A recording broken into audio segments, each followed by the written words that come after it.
So after making this mistake, he did not apologize, but sued the network of Univision that removed the Miss America pageant and the Miss Universe pageant. Donald Trump does not believe in teamwork, but he believes in doing ideas by his own rules. Do we see this as a problem for Donald Trump as a leader? You, sir. I do see it as a problem because all I've seen, like on The Apprentice and so forth, what he has done, he dictates. It's his way or the highway. So as a voter, I need to see that you're capable of negotiating instead of having your way.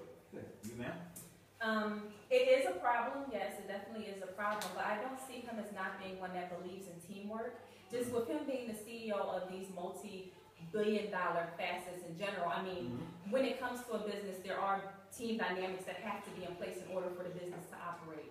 So now his leadership style may be, okay, well, I have one spokesperson, okay, they're going to be the primary basis for whatever issue or whatever event they may, or that may be going on. But the way he goes about it may be wrong, yes, but you have to have those team dynamics in there. So I think the way he's going about it basically is all wrong, and that's probably just his personality trait. You, sir. Yeah, I still believe that it's a PR issue. I believe that because he is a CEO, that he does have a savvy in order to reach somebody or another leader on a level of understanding. Because like Ms. Fisher said, he has made billion-dollar deals. And if you can make billion-dollar deals in America and abroad, that doesn't mean that who's to say that you can't make billion-dollar deals as a president? I mean, because it's still a business regardless of how we look at it.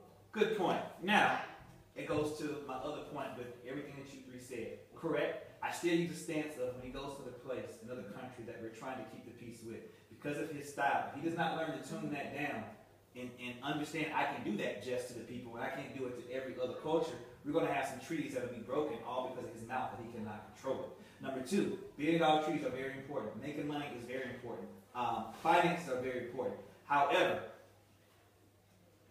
Mitt Romney thought the same thing, but his problem he didn't get voted was because he can't talk to people. So it doesn't matter how you can create, because Mitt Romney could have created thousands and thousands of jobs and thousands of finances with other countries, but he couldn't talk to the people right here.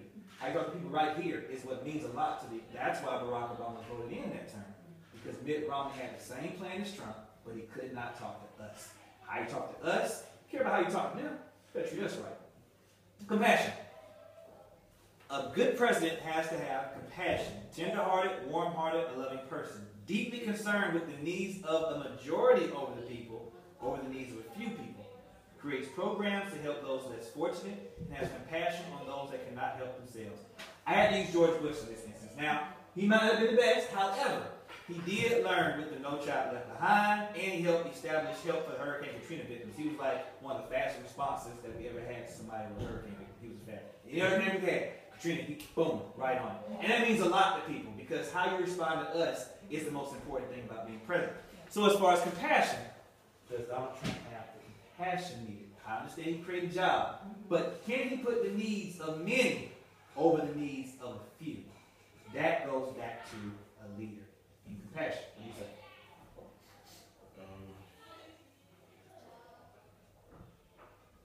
I haven't seen any compassion as far as what I'm concerned from Donald Trump.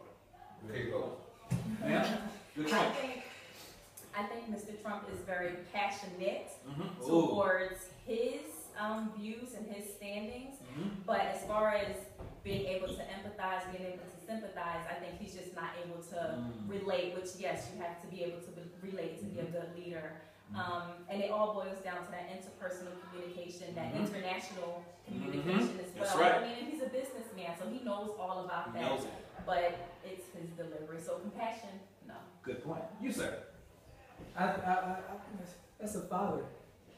He's a father and he's a husband. So I mean, to think that he has no compassion and think that he can keep a family stable and happy, because I've seen interviews with the family and I've never seen them ever bash their father. I've never seen them talk bad about their father. I've never seen them say anything but good things. And obviously they might be doing that because it's TV and because he's running for president.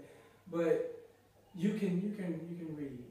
If you pay attention long enough to a person, you can tell whether or not they feel what they're saying. Good point. I like that. My son of compassion. I like everything everybody said. He is passionate, but unfortunately does not have enough compassion, I believe, to run the country. However, I do believe he has compassion as far as his family. So that goes back to my point. Can he put the needs of a majority over the needs of a small amount? With family, I believe he can. But with the majority of us, I believe he's very headstrong. If it's not something that he thinks he should do, he won't do it. I'm not saying he doesn't give to charities, because I've not heard his charity work. I've been looking for him to come out and say, but it's more of I and not, you know what, we need it. I don't hear him say the word we a lot. So that's what leave it. All right. Last but not least, for a president, they must have humility. Humility allows a person to show modesty, understanding, and compassion. The president needs to remain humble in order to understand what to learn, receive, and to be taught. No one has all the answers, allowing humility to create intelligence and wisdom. I use President Jimmy Carter. Now, I studied Jimmy Carter for years, and Jimmy Carter is a very good example of humility. Even with the cancer research fund that he founded, it was a very good thing that he and his wife did together in order to help people across the world understand, hey, if you have cancer, we can help you. But everything he does, he never relates back to himself. He always either gives God the glory, or he always says, I thank my wife, or he never says, I. Humility removes the I out, and it puts the needs of others, understanding, you know what? I can take the back seat to this as a president and just look and observe. And Jimmy Carter did that. So, for Donald Trump, he believes in telling the truth so people will be able to handle the facts. He speaks his mind at the people and not to the people. He practices not withholding his tongue, but believing is for the weak and lowly, as he referenced even into the poet. What do you say? Is he humble? America has a problem with everything that people in high places do. We have a problem with Obama for being humble with other countries that we're supposed to be enemies with. We have problems with everything that makes no sense to us at the moment, or for the person that's on stage right now behind the camera. The humility is a word. However, this is how I see it. I think Donald Trump, he should have a right to say what he feels and not have to subject himself to other people's feelings because they're watching him and he wants their votes. The best part about a person running is they're just running. Good point. Man. You know, it's actually funny because I was going to say a lot of the same things that Mr. Fisher said. I think that for him, or for us, let me start with that, for us, like for our age demographic, for just the way the world is kind of changing in general now. I think sometimes if you're just a little bit too humble, then you can't please everyone. Then everyone, you know, the public is like, okay, well, he's a pushover, you know, he lets other people run his country, or whatever the case may be. So I think he just has to find that balance. Like I said, you still can't please everyone, but even right now, you know, we really don't know how he is going to be in office. We don't know if he's going to be persuadable, if he's not. But right now, he's trying to have that hard head. He's trying to be, you know, he's trying to outdo everyone. When we watch him on TV, the same thing. He's trying to outdo everyone. He wants to make it advertisable. He wants to make it enjoyable by people.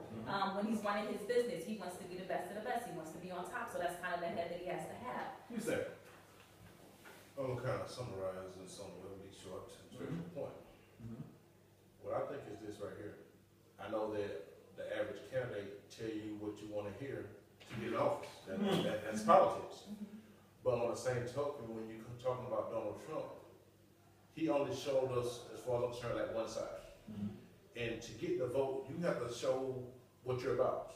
If all you're doing is showing one side, you're losing the vote before it even count good. You know.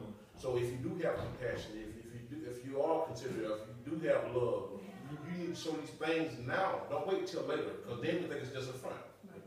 So in conclusion, the President of the United States needs to be great, needs to have compassion, humility, and leadership. A good president has these qualities and continuously learns how to improve them to protect America.